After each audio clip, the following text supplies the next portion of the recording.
Hi friends, मैं आकांक्षा शर्मा जी की with आकांक्षा में आपका स्वागत करती हूँ। फ्रेंड, महिला सुपरवाइज़र में सिलेबस में कुछ रोग को विशेषकर अलग से हेडिंग डाली हुई है, तो वहाँ से प्रश्न बनना ही बनना है 100%। जैसे कि डायरिया हुआ, जिसको हम दस्त बोलते हैं लोकल लैंग्वेज में, उल्टी हुआ, वोमिट बोलते हैं जिसको, आँखों एवं नाल नलिकाओं में जो संक्रमण हो जाता है, खसरा हुआ, गलघोंटू, टिटनेस, काली खांसी, टीबी और निमोनिया, ये बीमारियों की जानकारी, इनके बारे में टीकाकरण, ये सारा आपको पता होना चाहिए। ये इन सारे टॉपिक से प्रश्न पूछे ही जाना। मैंने पहले भी बोला है, स्मार्ट स्टडी कीजिए, जो पेपर में आना है वही पढ़िए, हर कुछ मत पढ़िए। तो चलिए स्टार्ट करते हैं। ये हमारी सीरीज़ का, जो हमारी ए सीरीज़ चल रही है टॉपिक वाइज, उसका ये 28वां भाग है। कल मैंने आपको जो अधिनियम कराया था, बाल विवाह निषेध अधिनियम, बहुत शानदार 50 प्रश्न करवाए थे। नहीं देखे हैं तो ज़रूर देख लीजिएगा, बहुत इंपॉर्टेंट है। तो चलिए स्टार्ट करते हैं। पहला क्वेश्चन है, जो दस्त लगते हैं, दस्त का सबसे मेन कारण क्या होता है, क्यों लग जाते हैं? क्या बैक्टीरिया के कारण होते हैं, क्या वायरल संक्रमण होता है, क्या परजीवी के कारण होते हैं, या सभी होता है? तो देखो, बैक्टीरियल के कारण भी होते हैं। ई कोलाई इसका एक मेन कारण है, ई कोलाई बैक्टीरिया। वायरल भी होता है, वायरल में एक रोटा वायरस है, एक नोरा वायरस है।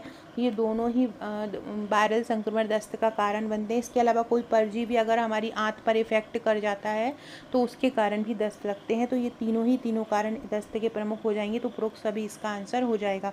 तो दस्त के सबसे जो मेन कारण होता है वो होता है गैस्ट्रोएंटेराइटिस। गैस्ट्रोएंटेराइटिस इसका मेन कारण होता है। वायरल इन्फेक्शन होता है। जो सबसे ज़्यादा वायरल जो होता है इन्फेक्शन ही दस्त का मेन कारण बनता है।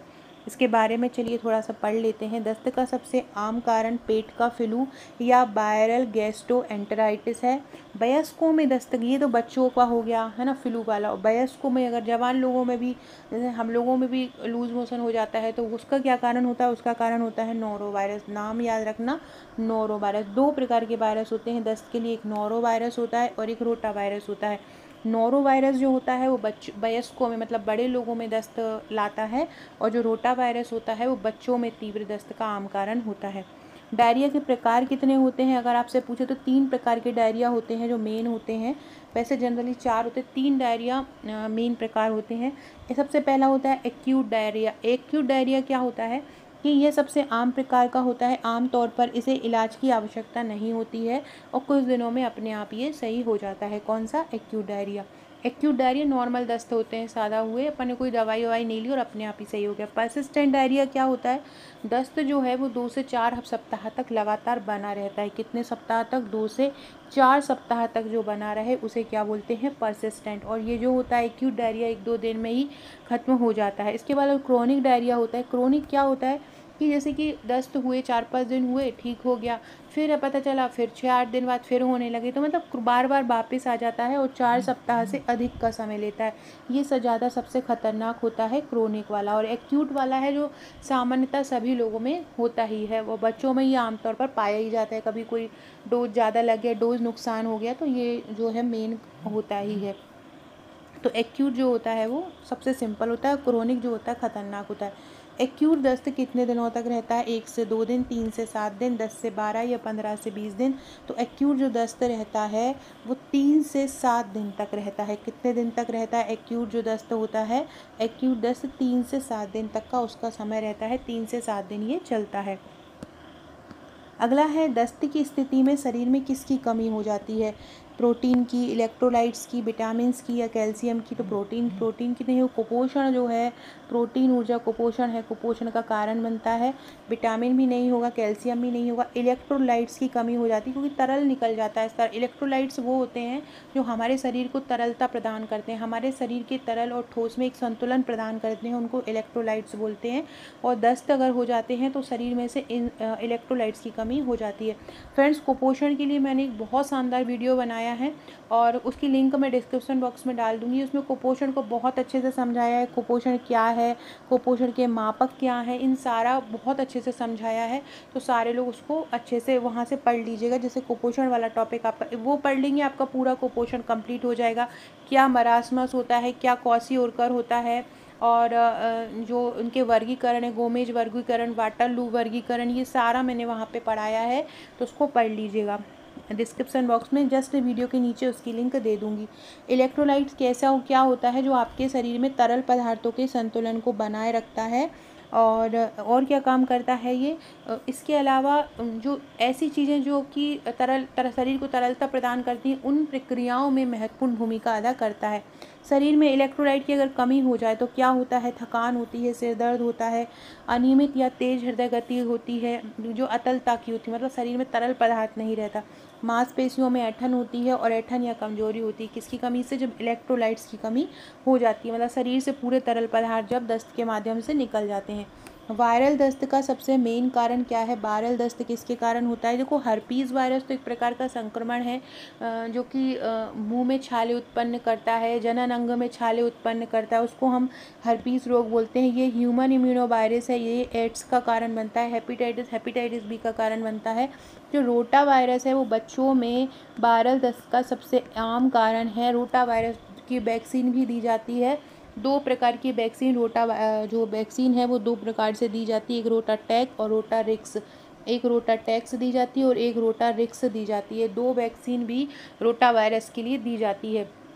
और बच्चों में बच्चों जब होता है तो मतलब हर ही बच्चा, बताया था कोई बच्चा नहीं होगा जो दस्त से प्रभावित नहीं होता हो, तो हर बच्चे में ये रोटा वायरस से शिकार हो जाता है बच्चा, और बच्चे में ये बीमारी हो जाती है। इसलिए इसको की वैक्सीन दी जाती है, जनरली 6 सप्ताह से स्टार्ट कर दी जाती है। 6 सप्ताह में इसकी वैक्सीन दे देना चाहिए, और 2 या 3 इसकी वैक्सीन, मतलब इसका जो टीका लगाया जाता है रोटा वायरस का, 2 से 3 डोज ही इसके दिए जाते हैं। ज़्यादा आवश्यकता पड़ने पर 3 डोज दिए जाते हैं, नहीं तो 2 ही डोज इसके दिए जाते हैं।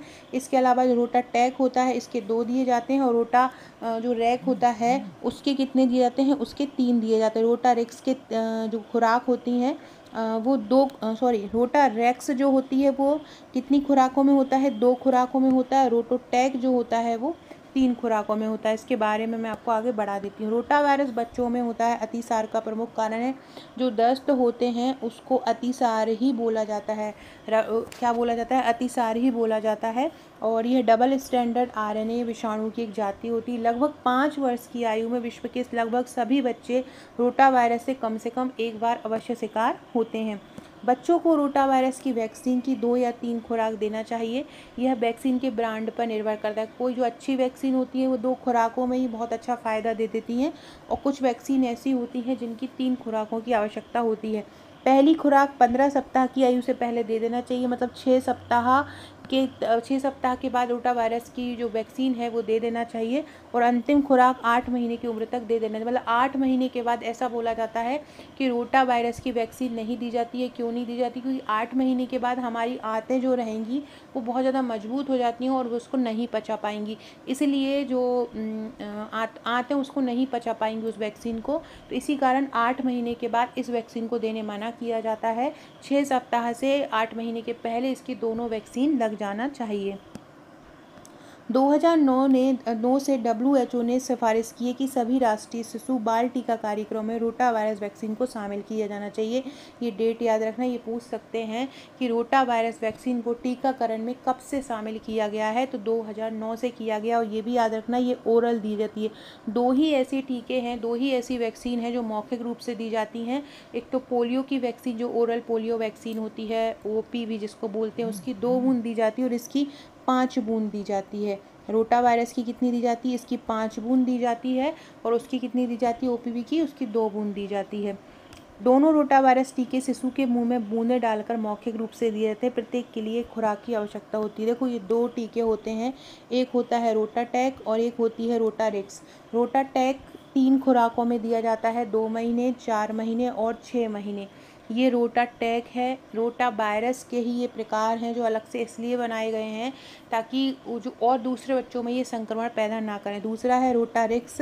रोटारिक्स की 2 खुराकों में, एक 2 महीने में और एक 4 महीने में दी जाती है। याद रखना, रोटाटैक 3 खुराकों में दी जाती है, और रोटारिक्स जो होती है वो 2 खुराकों में दी जाती है। 1.5 ml की प्रत्येक खुराक मौखिक रूप से दी जाती है। कितनी, 1.5 ml। यदि शिशु खुराक के तुरंत बाद उसे थूक देता है और उल्टी कर देता है तो उसे खुराक को दोबारा नहीं देना चाहिए। यह पहली खुराक के साथ अगर होता है तो दूसरी खुराक 3 महीने की उम्र में या पहली खुराक के कम से कम 4 सप्ताह बाद दे देना चाहिए, जो भी बाद में आता हो। इसके अलावा जो रोटा वायरस का टीका है वो कैसा है, वो जीवित क्षीण टीका है, मतलब जीवित तो है बट वो कैसा है, कमज़ोर है। कमज़ोर वायरस इसके अंदर का इंजेक्ट किया जाता है। रोटाटैक की खुराक के लिए अधिकतम आयु 32 सप्ताह है और रोटारिक्स के लिए कितनी है, 24 सप्ताह है। रोटाटैक जिसमें हमको 3 खुराक देनी होती है उनके लिए कितनी है अधिकतम उम्र, 32 सप्ताह, और रोटारिक्स के लिए कितनी है, 24 सप्ताह है। शिशुओं में दस्त का सबसे सामान्य कारण कौन सा बैक्टीरिया होता है। देखो अभी हमने ऊपर पढ़ा था कि बैक्टीरिया के कारण भी होते हैं और वायरस के कारण भी होते हैं। तो जो बैक्टीरिया होता है वो बैक्टीरिया कौन सा होता है, तो वो बैक्टीरिया होता है E coli. E coli bacteria होता है और इसकी स्ट्रेन होती है, इसकी एक चेन होती है जिसके कारण ये संक्रमण फैलता है। और ई कोलाई के हानिकारक जो प्रभाव होते हैं उसमें दस्त लगते हैं, पेट दर्द होते हैं और अन्य पाचन संबंधी लक्षण जिसको हम गैस्ट्रोएंटेराइटिस बोलते हैं वो भी इसके कारण होते हैं।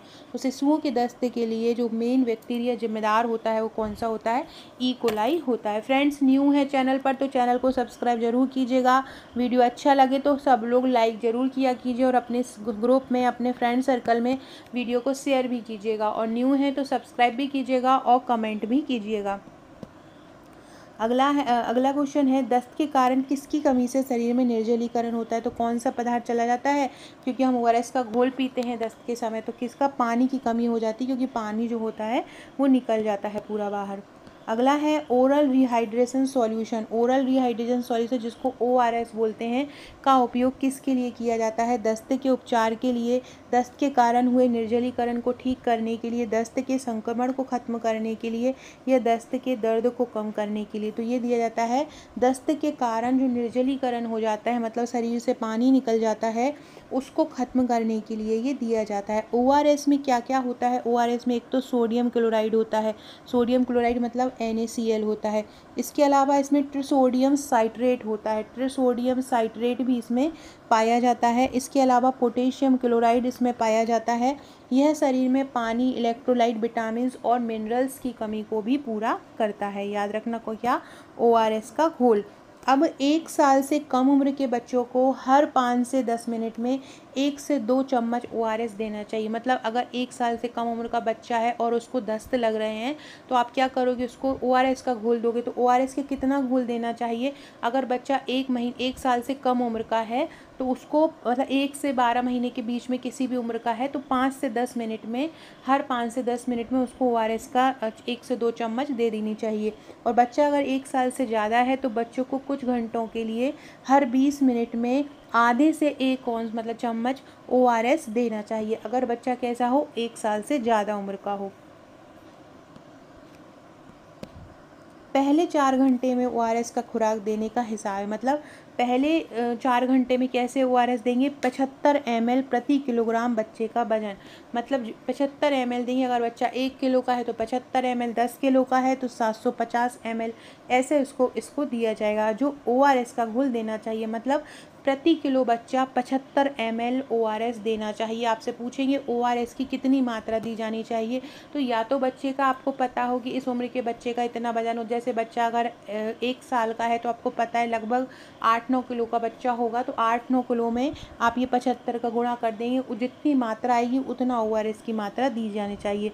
अगर वजन नहीं मालूम है तो उम्र के हिसाब से भी दे सकते हैं। सबसे मेन चीज़ ये है, दूध, सूप, फलों के रस और सॉफ्ट ड्रिंक के साथ ओआरएस के घोल का सेवन नहीं करना चाहिए। ये क्वेश्चन 2014 की सुपरवाइज़र परीक्षा में पूछा गया है कि ओआरएस के घोल के साथ इनमें से किसका सेवन करना चाहिए, दूध, सूप, फलों का रस या सॉफ्ट ड्रिंक। तो इनमें से किसी का भी सेवन नहीं करना चाहिए जब आप ओआरएस का घोल ले रहे हो, और ना ही ओआरएस के घोल में ग्लूकोज या अतिरिक्त चीनी मिलाना चाहिए। जन्म से 4 महीने उम्र तक वजन जो होता है वो 6 किलोग्राम से कम को 200 से 400 ml घोल देना चाहिए। मतलब अगर जन्म से 4 महीने तक बच्चा 6 किलोग्राम से कम हो, तो मतलब बच्चा की उम्र 6 किलो से कम हो जाए उसका वजन, तो उसको 200 से 400 ml घोल देना चाहिए। और 4 से 12 महीने का जो बच्चा है जिसका वजन 6 से 10 किलो हो जाता है, तो उसको 400 से 700 ml घोल देना चाहिए।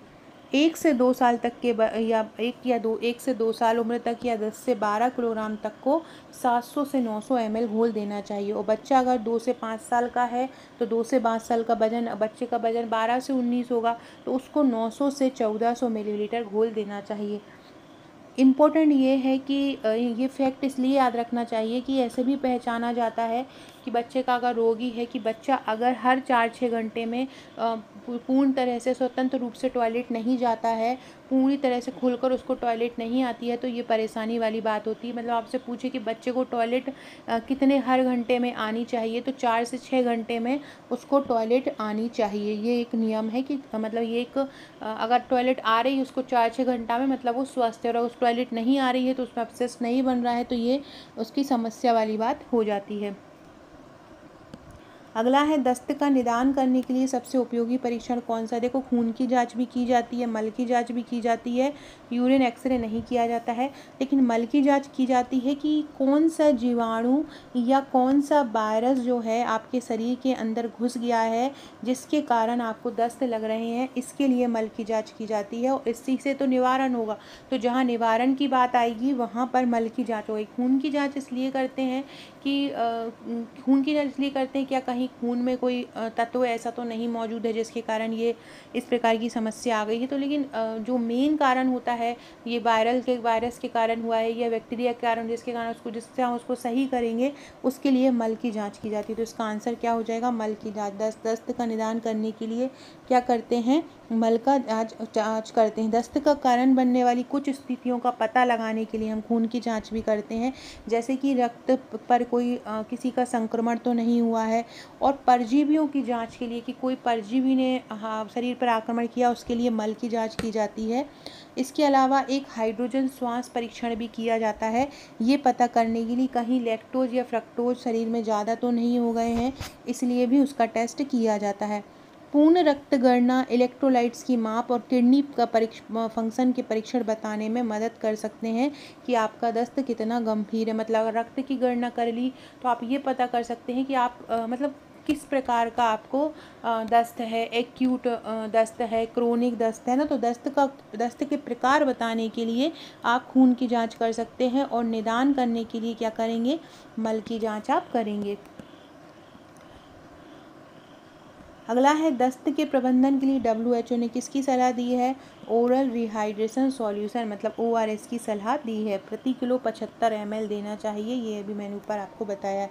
किस प्रकार के दस्त में जो रक्त का मिश्रण है वो दस्त में रक्त का मिश्रण हो सकता है, तो दस्त में जो रक्त आता है वो अमीविक दस्त में आता है। कौन सा, अमीवी। यदि किसी को दस्त हो रहे हैं और खून वाले दस्त हो रहे हैं, ब्लड आ रहा है स्टूल के साथ, तो वो कौन सा दस्त होता है, उसको अमीविक दस्त बोलते हैं।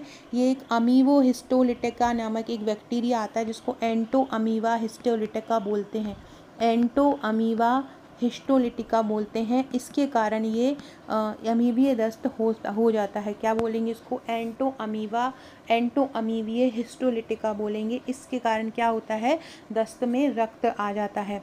अमीबीय दस्त या अमीबियासिस आंतों में होने वाला एक संक्रमण है जो एंटो अमाइबा हिस्टोलिटिका के कारण आता है, और यह परजीवी मानव मल के जरिए फैलता है। अमीबी दस्त के कुछ लक्षण इस प्रकार हैं, जैसे कि मल का ढीला होना, मल बहुत ज़्यादा ढीला हो जाता है और बहुत ईजिली निकलता है, पेट में ऐंठन होती है, दर्द होता है, बुखार होता है, पेट के दाहिने हिस्से में दर्द होता है, किसमें, अमीबीय दस्त में।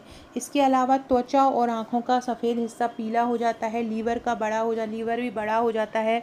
एंट अमीबा हिस्टोलिटिका एक परजीवी प्रोटोजोआ है जो कि दूसरे जीव पर आक्रमण करता है और जो प्रोटिस्टा फाइलम से मतलब प्रोटिस्टा संघ से संबंधित है, और यही अमीबीय पैचेस का भी कारण बनते हैं। और ये जो हिस्टोलिटिका है ये मानव बड़ी आंत के म्यूकोसल और सब म्यूकोसल परत में रहता है। मतलब ये हमेशा ही कहाँ पाया जाता है, जो मानव की बड़ी आंत होती है उसके म्यूकोसल वाला पार्ट और जो सब म्यूकोसल वाला पार्ट होता है वहाँ पे पाया जाता है। 3 अलग अलग रूपों में होते हैं, एक होता है ट्रोफोजाइट, एक होता है प्रीसिस्ट और तीसरा होता है सिस्ट, इसमें ये पाया जाता है।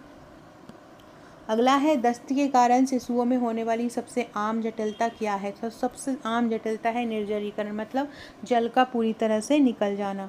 अगला है किस प्रकार का दस्त सबसे लंबे समय तक रहता है। तो मैंने अभी थोड़ी ऊपर ही आपको बताया था, जो क्रोनिक ये वाला जो दस्त है वो तो ये 3 से 7 दिन तक रहता है। एक्यूट दस्त जो होता है इनकी वायरल बैक्टीरिया वही 2-3 दिन दवाई ववाई खाली वायरस करके ख़त्म हो जाता है, लेकिन क्रोनिक दस्त जो होता है बहुत लंबा चलता है, लगातार बना रहता है और ये 4 सप्ताह से ज़्यादा ही चलता है।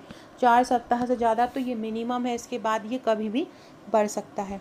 फ्रेंड, डिस्क्रिप्शन बॉक्स में आपको मेरे WhatsApp, Telegram, Facebook, Twitter, Insta का लिंक मिल जाएगा। ज्वाइन नहीं किया है तो ज्वाइन कर लीजिएगा। अगर आप हमारा ऑनलाइन पैकेज लेना चाहते हैं, बहुत शानदार तैयारी हम हमारे ऑनलाइन ग्रुप में करा रहे हैं। आपको उसमें 3 तरह की फैसिलिटी मिलती है, 3 तरह की चीज़ें आपको हमारे ग्रुप में। अगर आप हमारे नोट्स लेते हैं तो ये पूरा पैकेज हमारा ग्रुप का आपको फ्री मिलता है। इसमें आपको जो एक टेलीग्राम ग्रुप टेस्ट का मिलता है, एक टेलीग्राम पर PDF ग्रुप मिलता है और एक टेस्ट ग्रुप मिलता है, एक PDF ग्रुप मिलता है और एक व्हाट्सएप पर तैयारी के लिए ग्रुप मिलता है, जहाँ पर हम सारे के सारे टॉपिक कवर करा रहे हैं। कोई भी ऐसा टॉपिक नहीं रहेगा जो आपका छूटेगा। कोई कठिन टॉपिक है तो हम उसको धाराओं, ट्रिक द्वारा याद करवाएंगे। ट्रिक्स करवाई जाती हैं और उन ट्रिक के माध्यम से आप उनको याद, जैसे कि कल मैंने बाल विवाह निषेध अधिनियम की सारी 21 धाराओं को ट्रिक द्वारा याद करवाया था और आज रात 10 बजे उसका टेस्ट हो गया था। ऐसे ही बाल विकास वाला टॉपिक हो, प्रबंधन वाला हो, न्यूट्रिशन हो, ICMR रिपोर्ट हो, विकास का टॉपिक हो, सारा हम बहुत सरल तरीके से करवा रहे हैं। हमारा टारगेट है कि आपको सारे टॉपिक याद करवाना और हमारे ग्रुप के एक रूल है कि पर डे का एक टारगेट रहता है। पर डे आपको क्या पढ़ना है ये आपको दिया जाता है और उसी के अकॉर्डिंग पढ़ते हैं। इसके अलावा जो प्रीवियस ईयर्स के पेपर हैं, अलग अलग राज्यों में, अलग अलग मध्य प्रदेश के ज़िलों में जो आंगनवाड़ियों के पेपर में होते हैं, उनका सारे का सारा रिवीजन कराना, तो ये सब हम कराते हैं। ICMR 2020 और 2024 की रिपोर्ट भी ट्रिक द्वारा याद कराएगी। कोई भी कठिन से कठिन टॉपिक आपको अब हमसे जुड़ने के बाद कठिन नहीं लगेगा। हमारी सारी वीडियोस की PDF भी वहीं दी जाती हैं। इसके अलावा ग्रुप में एक अलग सीरीज़ चल रही है, B सीरीज़, उसमें करीब 37 वीडियो हो 37 जो PDF मैं शेयर कर चुकी हूँ और सारे को याद भी करवा चुकी हूँ। छोटे छोटे टॉपिक को याद करवाती हूँ ताकि एग्ज़ाम समय में आप पे प्रेशर ना पड़े। तो अगर आप हमारा ऑनलाइन पैकेज लेना चाहते हैं तो 799 में ले सकते हैं और अगर आप हमारा हार्ड कॉपी वाला पैकेज लेना चाहते हैं तो 1499 में ले सकते हैं। हार्ड कॉपी में क्या है, जो 1499 में है उसमें आपको 7 बुकलेट मिलती हैं। इसमें एक आपको 3000 प्लस MCQ की बुक मिलती है, एक 1000 वन लाइनर की मिलती है और 5 बुकलेट थ्योरी की मिलती है और साथ में वो जो पूरा हमारा ऑनलाइन पैकेज है वो मिलता है, जो 799 में दिया जाता है, वो इसके साथ फ्री मिलता है। तो किस प्रकार का दस्त सबसे लंबे समय तक चलता है। क्रोनिक दस्त जो है वो सबसे लंबे समय तक चलता है। 4 सप्ताह या अधिक का मात्रा होती है और इसमें 200 ग्राम से अधिक मल जो होता है वजन के रूप में निकलता है। 200 मतलब ये बहुत ज़्यादा बेकार स्थिति हो जाती है। दस्त का इलाज किस तरह के आहार से किया जाए। दस्त अगर होते हैं तो उसमें तरल आहार जितना हो वो देना चाहिए, जितना तरल आहार दे सकें। दस्त के कारण शरीर में कौन सा कमी हो जाती है। Iron, potassium, calcium, magnesium. तो दस्त के कारण शरीर में पोटेशियम की कमी हो जाती है, इसलिए उसके लिए केला, आलू, ये इन आहार को लेने की सलाह दी जाती है। मट्ठा, ये भोजन जो है वो जब भी दस्त लगते हैं शरीर में तो ये खाना देने की सलाह लोगों को दी जाती है। अगला क्वेश्चन है, किस स्थिति में दस्त होने की संभावना हो जाएगी। यदि कुपोषण है, बच्चे को पर्याप्त पोषण नहीं मिल रहा है तो दस्त होने की संभावना हो जाती है। दस्त से होने वाले निर्जलीकरण के कौन से सामान्य लक्षण नहीं हैं।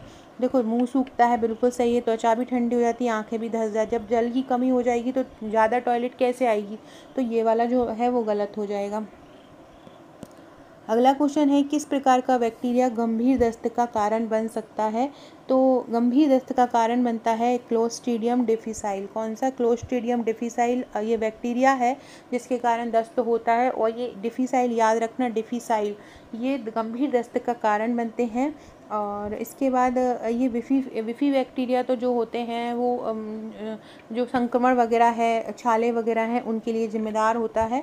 और जो आंतों में पाया जाता है वो लैक्टोबैसिलस होता है। ये जो गंभीर दस्त का कारण बनता होता है क्लोस्ट्रीडियम डिफिसाइल होता है। अगला है दस्त के दौरान शरीर में कौन सी विटामिन की कमी हो जाती है। तो एक तो विटामिन ए की होती है और एक विटामिन B3 की होती है। इनकी विटामिन की कमी शरीर से हो जाती है क्योंकि ये स्टोर रहते हैं शरीर में। कौन सी दवा दस्त को रोकने के लिए जिम्मेदार होती है। इनमें से लोपोरोमाइड। कौन सी? लोपोरोमाइड एक दवा है जो दस्त को रोकने के लिए जिम्मेदार होती है। कौन सी होती है? लोपोरोमाइड होती है। अगला है दस्त के इलाज के लिए प्रोबायोटिक्स का उपयोग क्यों किया जाता है। ताकि आंत में अच्छे बैक्टीरिया बढ़ें। अच्छे बैक्टीरिया को बढ़ाने के लिए प्रोबायोटिक्स का उपयोग किया जाता है। जैसे कि जो दही है, दही एक प्रोबायोटिक्स की तरह काम करता है। और अगर दही का उपयोग किया जाएगा दस्त में तो हमारे शरीर में बैक्टीरिया, अच्छे बैक्टीरिया बढ़ेंगे, जिसके कारण जो होता है दस्त की मात्रा कम हो जाती है। किस प्रकार के दस्त में एंटीबायोटिक चिकित्सा की आवश्यकता होती है। तो या तो बैक्टीरियल हो या परजीवी हो। बैक्टीरियल हो या परजीवी हो, इन दोनों में ही एंटीबायोटिक लिया जाता है। दस्त की रोकथाम में कैसा पानी पीना चाहिए। स्वच्छ साफ पानी पीना चाहिए, स्वच्छता रखनी चाहिए, सुरक्षित भोजन करना चाहिए। तो ये सारे सही हो जाएंगे। फ्रेंड देखिए, ये पूरा ऑनलाइन पैकेज की पूरी जानकारी है। ये तो आपको बुकलेट मिलेंगी, ये 7 बुकलेट मिलेंगी और 100% सिलेक्शन तैयारी का ये पैकेज है। सारे ऑनलाइन टॉपिक इसमें कवर रहेंगे, सारे अधिनियम ट्रिक द्वारा कवर रहेंगे। आपका हर टॉपिक ऑनलाइन तरीके से कवर रहेगा। ऑफलाइन में अगर आप नहीं लेना चाहते हैं, कहीं से ले लिए हैं, तो आप हमारा ऑनलाइन ज़रूर ज्वाइन कर लीजिएगा। डेली आपको PDF दी जाएंगी। सारी परिभाषाएँ जो कठिन से कठिन है, बहुत सारी परिभाषाएँ आपको प्रबंधन में भी याद करना है, बाल विकास में भी याद करना है, तो वो सारी ट्रिक द्वारा याद करवाई जाएंगी। ICMR रिपोर्ट 2020 की हो, 2024 की हो, वो याद करवाई जाएगी। 11,001 प्रश्नों का हमारा प्रश्न बैंक बन रहा है, वो भी आपको निःशुल्क दिया जाएगा। यूट्यूब की सारी PDF आपको फ्री दी जाएंगी। परीक्षा तक लगभग 40,000 MCQ तक कराएंगे। हमारा जो ग्रुप है 24/7 एक्टिव रहता है। हम उसमें डेली बहुत सारे फैक्ट, इम्पॉर्टेंट फैक्ट हर टॉपिक से संबंधित हमारे स्टूडेंट को याद कराते रहते हैं। और केवल नोट्स देना और जोड़ना ही हमारा काम नहीं। अगर हम उसका कोई भी टॉपिक आपको तैयार करके दे रहे हैं इजी लैंग्वेज में, तो फिर हम उसको बहुत शानदार तरीके से आपको तैयार भी करवाते हैं, ताकि आप पर प्रेशर ना पड़े। जो हाउसवाइफ हैं या कहीं जॉब करती हैं, उनके लिए ये हमारा ऑनलाइन पैकेज बहुत फ़ायदेमंद है। साथ में अगर आपने हमारे नोट्स नहीं लिए हैं तो आप हमारी ये 7 बुकलेट भी मंगा सकते हैं। 7 बुकलेट में आपको एक MCQ बुकलेट, एक 1 लाइनर बुकलेट और 5 थ्योरी की बुकलेट मिलती हैं। अगर आप नोट्स मंगाते हैं तो ये पैकेज फ्री मिलेगा, और अगर आप अलग से पैकेज लेना चाहते हैं तो अलग से भी ले सकते हैं। ये पूरी की पूरी 7 बुकलेट आपको दी जाती हैं, देख सकते हैं आप। और इस नंबर पर आप मुझे व्हाट्सअप करके अपना ऑर्डर बुक कर सकते हैं। अलग अलग पोषण, स्वास्थ्य, योजना, संस्था, गणित, तर्क शक्ति, शिशु प्रारंभिक देखभाल शिक्षा, MCQ, नियम, अधिनियम, प्रबंध, शरीर विकास और एक 1000 1 लाइनर की बुकलेट है। इस तरह का एक 3000 प्रश्नों का MCQ की बुकलेट भी इन्हीं नोट्स के साथ मिलेगी। तो अगर आप नोट्स लेना चाहते हैं प्लस हमारे ऑनलाइन ग्रुप से जुड़ना चाहते हैं, डेली टेस्ट होते हैं। डेली रोज़ रात को 10 बजे टेस्ट होते हैं। 40-50 साल, जैसे आज 60 प्रश्नों का टेस्ट हुआ था बाल विवाह निषेध अधिनियम का, तो डेली MCQ का टेस्ट भी कराया जाता है। डेली तैयारी के लिए टॉपिक देकर अगले दिन उसका टेस्ट लिया जाता है, जिससे आपको पता रहता है कि आप में कितना सुधार है। अलग अलग लड़कियों के साथ आप कंपटीशन करते हैं, तो आपको मेहनत करने के लिए एक मोटिवेशन मिलता है कि ये इतना पढ़ रहा है तो मैं इतना पढ़ूँ। तो इस प्रकार से डेली का एक टारगेट बनता है। तो डेली आप टेस्ट देते हैं। अलग से ना आपको टेस्ट सीरीज़ लेना है, ना आपको कहीं से नोट्स लेना है। सब कुछ करंट डाटा हो, करंट डाटा भी हम ग्रुप में करवा रहे हैं। सारा कुछ आपको उन ग्रुप के माध्यम से मिलेगा। तो जो कोई भी टॉपिक हो तो हम ऑडियो के माध्यम से भी उसको समझा देते हैं, और इतना सरल तरीके से इजी लैंग्वेज में विद चित्र बनाकर भेजते हैं कि आपको खुद ही से ही वो टॉपिक बहुत जल्दी से याद हो जाता है। ये 7 बुकलेट मिलेंगी अगर आप नोट्स के साथ हमारा ऑनलाइन बुक ऑर्डर करना चाहते हैं। और अगर आप केवल ऑनलाइन करना चाहते हैं तो आपको व्हाट्सअप करके 799 पेमेंट करना है। अभी गणेश चतुर्थी का ऑफर चल रहा है, तो ये आपको 639 में मिल जाएगा 799 वाला। तो आप अभी परचेस कर सकते हैं। साथ में हमारा ऑफलाइन जो है वो 1399 का है, 100 उसमें कोरियर चार्ज है अगर आप किसी ज़िले में मंगवाते हैं तो। कहीं भी भारत में कहीं भी रहते हो, सारे नोट्स हमारे वहाँ पहुँच जाएंगे। तो जो भी आप लेना चाहते हैं वो मुझे व्हाट्सअप कर दीजिए। व्हाट्सअप करके आपको बताना है कि हमको ये लेना है। अगर हार्ड कॉपी मंगवाना है तो आपको एड्रेस भेजना है। अगर आपको केवल हमारे ऑनलाइन ग्रुप से जुड़ना है तो आपको बोलना है हमें केवल ऑनलाइन ग्रुप से जुड़ना है, और आपको तुरंत ग्रुप, जैसे ही आप पेमेंट करेंगे वैसे ही आपको ग्रुप से जोड़ दिया जाएगा। अमीबीय दस्त का प्रमुख कारण क्या है, भी मैंने बताया था, एंट अमीबा हिस्टोलिका। इसमें क्या होता है, इसमें दस्त के साथ इसमें साथ में ब्लड भी आता है। ये एंट अमीबा का एक कारण है। एंट अमीबा हिस्टोलिटिका बैक्टीरिया के कारण ये होता है। अगला क्वेश्चन है, किस बीमारी के कारण बच्चे में बार बार दस्त आते हैं। एक हैजा आपने बीमारी सुना होगी, हैजा जो ई कोलाई नामक बैक्टीरिया के कारण होता है हैजा। ये कॉलरा के कारण भी बच्चे में बार बार दस्त होते हैं। ये अचानक होने वाली बीमारी है। एक जीवाणु होता है विब्रियो कॉलेरा, इसका नाम होता है विब्रियो कॉलेरा। इसी के कारण बच्चों में ये दस्त होते हैं। क्या होता है, विब्रियो कॉलेरा बैक्टीरिया युक्त भोजन या पानी निगल लेता है। विब्रियो कॉलेरा में बैक्टीरिया युक्त जो पानी होता है उसको निगल लेता है, जिसके कारण बच्चे का शरीर पचा नहीं पाता, हाथों में सूजन आ जाती है और उसको लूज मोशन होने लगते हैं। तो किस बीमारी के कारण बच्चे में बार बार दस्त होते हैं, कॉलरा के कारण होते हैं। अगला है, दस्त के कारण शरीर का कौन सा अंग सबसे ज़्यादा प्रभावित होता है। तो आंत सूजती है। आंत जब शरीर में हमारा खाने पचाने का ज़्यादातर काम कौन करता है, आंत ही करती है। अब कुछ खाओगे जब पचेगा ही नहीं तो मतलब आंत में ही कमजोरी है, तो आंत में क्या हो जाता है, सूजन आ जाती है, जिसके कारण समस्या उत्पन्न होती है। फ्रेंड्स, आपने अगर मुझे इंस्टा पर फॉलो नहीं किया है तो इंस्टा पर भी मुझे फॉलो कीजिएगा। आकांक्षा 1957 मेरी इंस्टाग्राम आईडी है। फॉलो करके मुझे वहाँ पर मैसेज भी कीजिएगा। इसके अलावा हमारे टेलीग्राम ग्रुप से और व्हाट्सएप ग्रुप की लिंक भी डिस्क्रिप्शन बॉक्स में मिल जाएगी, वहाँ से भी ज्वाइन हो जाइएगा। मैंने दो अधिनियम अभी तक वीडियो के माध्यम से निःशुल्क ही करवाए हैं। एक है बाल विवाह निषेध अधिनियम और घरेलू हिंसा अधिनियम, MCQ फॉर्म में करवाए हैं। नहीं देखे हैं तो वो भी देख लीजिएगा। इसके अलावा बाल विकास का टॉपिक बहुत शानदार पढ़ाया है, सारे सिद्धांत, तो वो भी देख लीजिएगा। कुछ वीडियोस की लिंक नीचे मिल गई है, वैसे सारी हमने प्लेलिस्ट बना दी हैं। अलग अलग कोर्सेज चल रहे हैं, जैसे योजनाओं का एक अलग कोर्स चल रहा है जिसमें 7-8 वीडियो हो चुके हैं। 11,001 प्रश्नों का प्रश्न बैंक चल रहा है। इसके अलावा हमारी ये ए सीरीज़ चल रही है जिसमें मैं टॉपिक वाइज थ्योरी और MCQ करवा रही हूँ। और मॉडल प्रैक्टिस सेट चल रहा है जिसमें लगभग 14 मॉडल प्रैक्टिस सेट हो चुके हैं। तो ये सारे अगर आपने नहीं देखे हैं तो ज़रूर देख लीजिएगा मेरी प्लेलिस्ट में जाके चैनल की। दस्त के दौरान अधिकतर कौन सा लक्षण होता है, देखो पेट में मरोड़ भी होता है, बुखार भी आता है, उल्टी भी होती है। तो ये सभी कारण इसके लिए जिम्मेदार हैं, उपरोक्त सभी इसका आंसर आ जाएगा। अगला है, कौन सा तत्व दस्त के इलाज में इम्पोर्टेंट होता है। दस्त के इलाज में सबसे ज़्यादा इम्पोर्टेंट होता है सोडियम। पोटेशियम होता है तो पोटेशियम भी होता है, सोडियम और पोटेशियम दोनों ही इसके इलाज में लाभदायक होते हैं। अगला है, किस प्रकार की खाद्य वस्तु दस्त को बिगाड़ सकती है। उबला भोजन तो फ़ायदा करेगी, हरा सलाद भी फ़ायदा करेगी, मसालेदार भोजन अगर ले लिया तो वो क्या कर देगी, दस्त को और बिगाड़ देगी। कौन सा आहार दस्त के दौरान सुरक्षित है। दस्त के दौरान इनमें से तला हुआ खाना तो बिल्कुल नहीं खाना चाहिए, कच्ची सब्जियां तो बिल्कुल ही नहीं पचेगी, ना मसालेदार भोजन। दाल और चावल दस्त के दौरान खा सकते हैं, खिचड़ी बना के, जिसमें वो दस्त के दौरान फ़ायदा करती है। अगला है, दस्त के दौरान खाने के लिए सबसे अच्छा भोजन क्या है। सबसे अच्छा भोजन इनमें से क्या है, उबला हुआ आलू। मैंने ऊपर बताया था कि उबला हुआ आलू हुआ या केला हुआ, ये दस्त को क्या करते हैं, रोकते हैं, होल्ड करते हैं उसको, दस्त को, और इसलिए इनको खाने की सलाह दी जाती है। छाछ पीने की सलाह दी जाती है।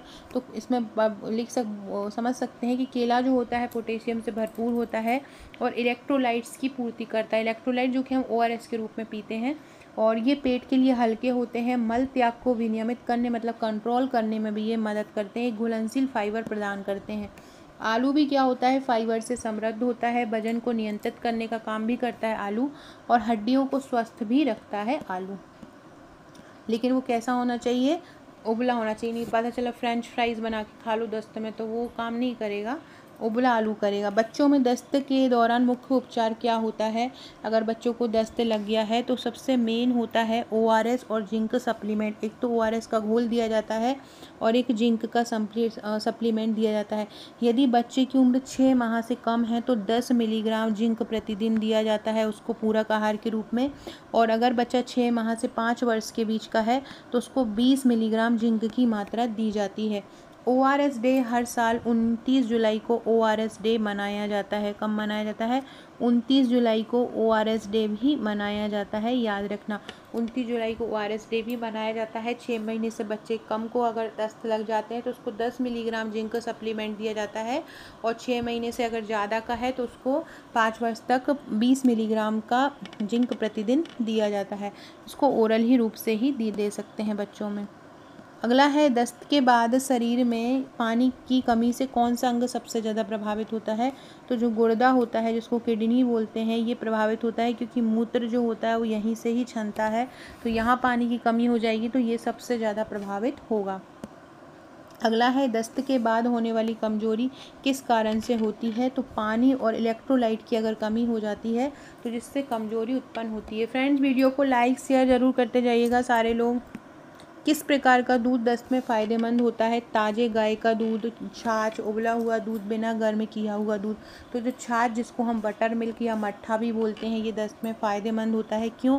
क्योंकि इसमें स्वस्थ बैक्टीरिया होते हैं, गुड बैक्टीरिया जिनको हम बोलते हैं, इसमें गुड बैक्टीरिया होते हैं। और गुड अच्छे, जब हमारे शरीर में अच्छा बैक्टीरिया बनेगा तो बुरे बैक्टीरिया को वो ऑटोमेटिकली ही नष्ट कर देगा उनसे लड़ाई करके। तो इसलिए ही जो छाछ और या बटर मिल्क दस्त के दौरान दिया जाता है, ये पाचन तंत्र को व्यवस्थित करते हैं और दस्त को कम करने में सहायता करते हैं। अगला है, दस्त के दौरान क्या चीज़ पीना सुरक्षित है? कोल्ड ड्रिंक, नारियल पानी, कॉफ़ी या एनर्जी ड्रिंक्स। तो उसके लिए नारियल पानी पीना ज़रूरी है। कल एक वीडियो लेके आऊँगी जिसमें मैं मैथ्स के कौन कौन से टॉपिक आपको करना है, इम्पॉर्टेंट वो टॉपिक आपको करवाऊँगी। दस्त के उपचार में किसका उपयोग किया जाता है? किस सप्लीमेंट का इनमें से उपयोग किया जाता है? Zinc supplement. फ्रेंड्स, कमेंट करके एक आंसर दीजिएगा मुझे। गर्भवती महिलाओं को प्रतिदिन कितना जिंक लेने की सलाह दी जाती है? गर्भवती महिला जो होती है उसको प्रतिदिन कितना जिंक लेना चाहिए? ये सारे लोग मुझे कमेंट करके बताइए कि एक गर्भवती महिला को कितना जिंक लेना चाहिए। और दस्त के उपचार में भी क्या देना चाहिए? जिंक के सप्लीमेंट देना चाहिए। किस आयु वर्ग में दस्त में मृत्यु की संभावना सबसे अधिक होती है? किस आयु वर्ग में हो जाती है? तो नवजात जो शिशु होता है उसको सबसे ज़्यादा मृत्यु की संभावना दस्त के समय होती है। अगला है, दस्त के दौरान शरीर से कौन से पदार्थ सबसे ज़्यादा निकलते हैं? तो सोडियम और पोटेशियम निकलते हैं। इन्हीं के क्लोराइड को लेने की ORS के माध्यम से सलाह दी जाती है। दस्त के दौरान किन पेय पदार्थों से बचना चाहिए? कॉफ़ी और अल्कोहल से बचना चाहिए। अगला है, ORS की सामग्री में क्या होता है? देखो, ORS जो घोल होता है उसमें सबसे पहले NaCl होता है, कैल्शियम होता है, ट्राई सोडियम साइट्रेट होता है, ग्लूकोज होता है और पानी होता है। ये पूरा का पूरा ORS की सामग्री में शामिल होता है। प्रति किलो 75 ml जो है ORS देना चाहिए व्यक्ति को, याद रखना। और ORS की कितनी सामग्री, ORS में क्या क्या होना चाहिए? सोडियम क्लोराइड होना चाहिए, कैल्शियम क्लोराइड होना चाहिए, ट्राई सोडियम साइट्रेट होना चाहिए, है ना, ग्लूकोज होना चाहिए, पानी होना चाहिए। ये सारा का सारा ORS में शामिल होता है।